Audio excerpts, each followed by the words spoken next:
Desvendando Dia da Libertação, a Revolução Tarifária de Trump. Descubra como a nova política tarifária de Trump visa remodelar a economia americana e restaurar empregos. Groups like this get together quite frequently before announcements like Liberation Day today. And we talk through what the president's decision is, what's the purpose of that decision, and how it's going to be implemented. And then we strategize on how to communicate it to the American people. That communication usually goes through the media. They pick and choose the facts they want to focus on and the narratives they want to drive. And so we thought we'd do it a little bit differently this time. Take out the media and show the American people what the conversation's like that we normally have. Get into the details, the thinking, and the purpose of this and how it's through the short term and long term is going to affect the American people. Stephen, you've been with the president for a long time. You were a part of the first administration and some of the battles economically, taxes, that had historic impacts on improving the economy. Today's a big day. Can you talk about the president's historical view on global trade and the tool of tariffs or the use of tariffs that he envisions, not just through Liberation Day today, but how he's used it over the years? Yes. Well, the announcement today is the most significant action on global trade policy that has taken place in our lifetimes. It's not even a close call. I mean, this is probably the biggest event that's happened on global trade since the very ill-fated decision that we are now reversing of knocking down all of America's trade tariffs and revenue policies that led to the offshoring and outsourcing of all of our industries. So this is the great reversal of that great betrayal, is how I would look at it. So in the 20th century, successive American presidents knocked down all of the policies that we had to protect American industry, and they did insane things like letting China into the World Trade Organization, as an example. And we watched all of our factories go overseas.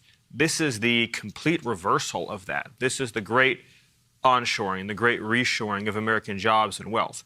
So if you look at America today, we're totally dependent on foreign countries for the supplies that make this country run, for all of the essential goods, materials, manufactured products that make it possible for us to live our lives. Our cars, our electronics, all the materials that go into our homes, our buildings, our medical supplies, our entire supply chains are completely embedded in foreign countries. So if there's a national emergency of any kind, and a country shuts off an import or a foreign power embargoes a sea lane, we are then left defenseless, helpless, because of the decisions that prior leaders made that President Trump is now reversing to let all of these industries leave our country. And so what he's doing today is, for the first time ever, he's saying that if you have stolen our jobs and therefore threatened our national security, we will apply a reciprocal tariff based on the degree of your misconduct. So for countries like China, for example, they will see a very high tariff rate because they've engaged in the most egregious conduct that threatens our national security. For countries that have severe but not as severe misconduct, they'll see a moderate but not as high tariff rate. The effect, though, of those global tariffs will be that companies will have to move their production back into the United States. So factories will leave, whether it be Mexico or Canada or Vietnam or Cambodia or China or the European Union. They will come back to the United States to produce their products, to make their goods. And in so doing, yes, it will create jobs. Yes, it will increase revenues. But most importantly, it will restore our national security so that we will not be dependent on anyone else to survive and thrive as a nation. That's the significance we're talking about today, the most important economic event of our lifetimes. And Stephen, he didn't just wake up this morning and say, I want to implement tariffs. You talk about the national security crisis, but this is something the president has thought about, discussed, contemplated for years, decades? Yes, his entire professional life. If you go back to interviews with President Trump in the 1970s, he's been speaking passionately about this issue. And he warned, for example, in the 1980s about all of our critical industries moving to, at that time, Japan. And he warned for years as well about the loss of our automotive industry, which is an essential element of our national security. Those supply chains are essential for our ability to protect and defend our country, to make automobiles.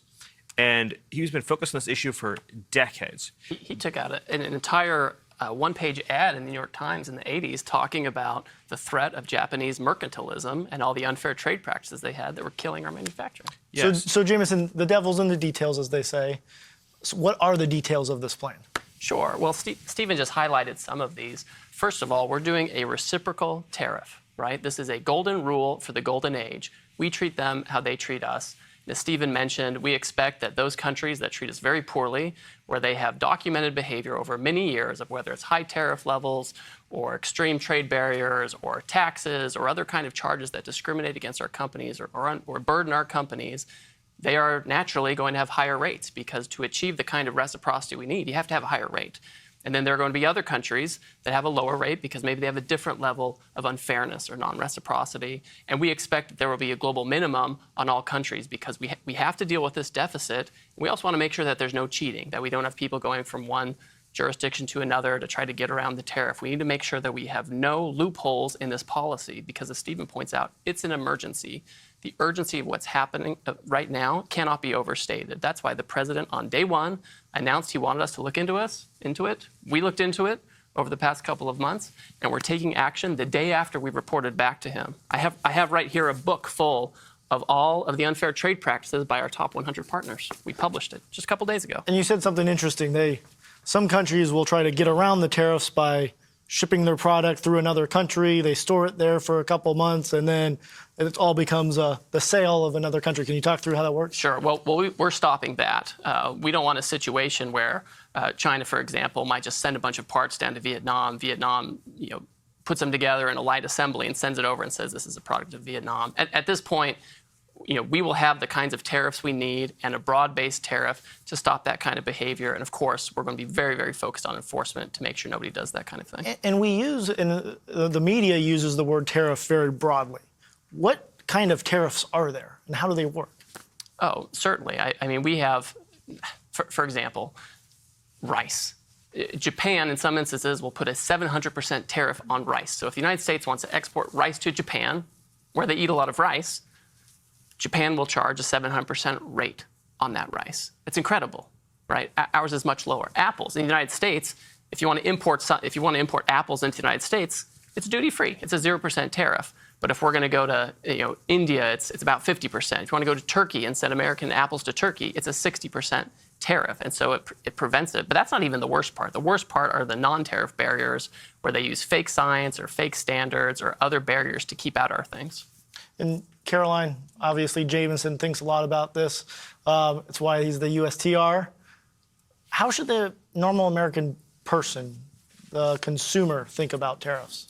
Well, first of all, to the average American who's watching at home and trying to understand what this means for them, don't buy into the media's lies and the fear that they're going to try to instill in you after this announcement, because we know that's exactly what the media will try to do. The president is looking out for the average American worker who has been ripped off by the elite political class for decades.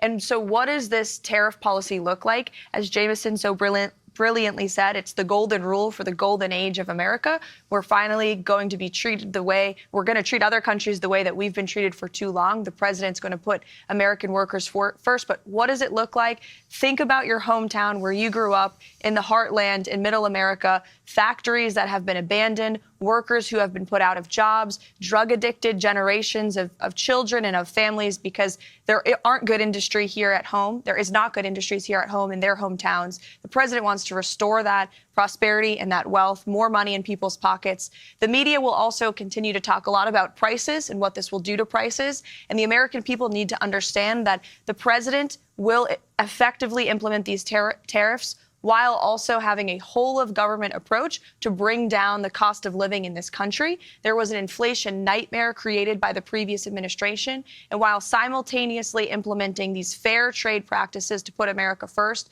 the president is already launching a massive deregulatory campaign, a massive energy boom where gas prices are already coming down, inflation is cooling, and so it's an all-hands-on-deck Egg prices effort. are coming down. That's right. You're seeing it across the board. Now, and it's important to understand, and I think, Karoline, you've talked about this a lot, this is decades of failed political leadership. We're not going to get over it or change it without some fundamental reform. It's Biden administration definitely accelerated it, but this was decades of economic misstructuring of the economy. And there's nothing the media and the political class hate more than change, and this is monumental change. The president is focused on restructuring the global economy, on restructuring our domestic economy as well. And the politicians in this city have not seen a president who is actually willing to take the steps to implement such change, really, in modern history. So believe in this president. He was elected for a reason, because he's looking out for the American people across our country. And today is the first day of that in terms of trade and tariffs. That's why we call it Liberation Day. That's right. And Stephen, on that, can you talk, what is the goal here? Well, what should the American people look forward to? What is the hope and dream that we're trying to pursue? So if you went to a store in America in, say, the 1950s, and you looked at where the products were made, it would have said made in the USA. That would have been the stamp you would have seen on everything, from the toys that your children buy, to the clothes that you wear, to the cars that you buy, and everything in between. If you grew up in the 1980s, you would have seen a lot of things still stamped made in the USA, but a lot less. By the time you get to the early 2000s, after NAFTA, after China's entry into the World Trade Organization, after other disastrous trade deals, it started to look more like we see it now, where you go to the store and everything is stamped made in the foreign country. Made in Romania, made in Thailand, made in Cambodia, made in Malaysia, made in China, but not made in the USA. So that means those good, high-paying jobs that should be here in America are not here in America. At the same time, it also means that for a lot of the more advanced manufacturing jobs, these are essential industries that can be converted at a moment's notice to core national security needs. And so when you don't have those factories, you don't have the training, and you don't have the workforce to be able to meet our nation's needs in a time of an emergency. So we are outsourcing to other countries the things that we need to keep America safe. The end result of this is going to be far more high-paying manufacturing jobs. These are jobs where you can support a family, you get a retirement plan, you get a pension, you have good health care, you're paid well above what you would consider to be the living wage for these new advanced manufacturing jobs. These are jobs you can build a family and a community around. At the same time, it's going to relieve inflation, because it's actually the most cost-effective to make things in the United States of America. People don't think about this, but all those products you see on these store shelves that are shipped from thousands of miles away, we're paying the cost of all that shipping built into the price of the good. So it's actually more economically efficient, particularly with advanced manufacturing techniques, to have these factories in the United States, near where you live, putting products on your store shelves, not having to ship things all over the globe. So you're actually going to see prices go down, because our products are being built and manufactured here in the United States. The most important point to understand is that tariffs do not apply to any product that is made in the United States. So the original sin of how the modern economy in America is structured, the president talks about more than anything else. And I guess to Karoline's point about the overall economic vision, the original sin was that we created a tax system that punished you for making something in America and rewarded you for making something in China or a foreign country. So in other words, if you had your factory in America, you paid a sky-high corporate tax rate, you were beaten to death with regulation, you had radically unaffordable energy prices, and Washington just in every way made your life miserable. And the political class didn't do anything about it. They allowed it to happen. Right. Well, they sat by and watched it happen for decades. They actually wanted the opposite to happen, especially if you look at the 90s, when we had NAFTA, we had the WTO, we had the entry of China into the WTO. The goal very clearly was to remove U.S. tariff and trade barriers to make it easier for people to outsource to China. Because once we gave China what we call permanent normal trade relations, all of your manufacturers in the United States who are thinking in short terms, in terms of quarterly earnings and that kind of thing, they said, listen, now I can go move my factory from Indiana or wherever, I can put it in China, I can put it in Mexico, and I know I will have sure access to the U.S. market. Today, President Trump is saying the best place to make American products and sell American products is here in America. If you make it in America, you're not going to have a tariff. Think about how pernicious that deal is that he's describing that was made. This was done by the Bushes, this was done by the Clintons, this was done by many American administrations. Republicans and Democrats. Republicans Correct. and Democrats was they said to the factory owner, if you really want to be competitive, you need to move your factory to China. That's the best way to sell into America. And so all of a sudden you're living in a community where one day there's these thriving factory towns, and the next day all the factories are in Shanghai. And so my point about the original sin, it was the sin of saying that we were going to give the most favorable treatment to foreign production, the least favorable treatment to American production. It's completely inverted, right? So the president is saying today is the opposite of that. If you have your factory in America, you pay no tariff. We are going to reduce your taxes, and we're going to reduce your regulations and reduce your energy costs. So you're going to get the best possible deal, but you have to do it here. And to anyone questioning the effectiveness of the president's trade and tariff agenda, look at what has happened before Liberation Day. We have had billions and billions of dollars Trillions, worth of 2.7 now? great investments, yes, into our country. You have some of the biggest companies in the world like Apple and Hyundai announcing investments in American communities. That are jobs in these communities, that's manufacturing in these communities. Those are American families who are going to now be able to live the American dream because of these investments, and the tariffs haven't even been implemented. So President Trump is serving as America's businessman in chief, America's negotiator in chief, by encouraging and incentivizing, for once, finally, for these companies to do business here. We have the labor, we have the resources, we have the best market in the world. There's no reason we shouldn't have a president who's trying to champion America and America First policies. And Karoline, he had identified the problem, and he's got a solution. But you spoke to this before. Tariffs are a big part of the solution here, but it's not the only part. Right. Companies coming in, we've all been sitting in meetings with him where he says, what is your problem for coming back? What's getting in your way? Is it regulations? Let's solve that problem. The president he talked about it in a press conference this week. He had Stellantis, big car manufacturer, some of the best brands that there is. And he says, what is your problem? He says, all the regulations. You have California that's just crippling car manufacturing with their erroneous green new scam regulations. We need to pull them back. The president gets on the phone. He wants to bring companies back. He wants to bring jobs back. He wants to bring wealth back. He wants to make things more affordable. Jameson, how is he doing that? Well, let's remember that he has a great track record. If you look at the first term, the president used tariffs to great effect, and he coupled it with great tax bill, great energy policy, all things we're talking about now. And what happened in the first term? Inflation went down, unemployment went down, real median household income went up for every demographic. I mean, this is incredible. We had manufacturing jobs went up, so we know it can be done. He's already done it before.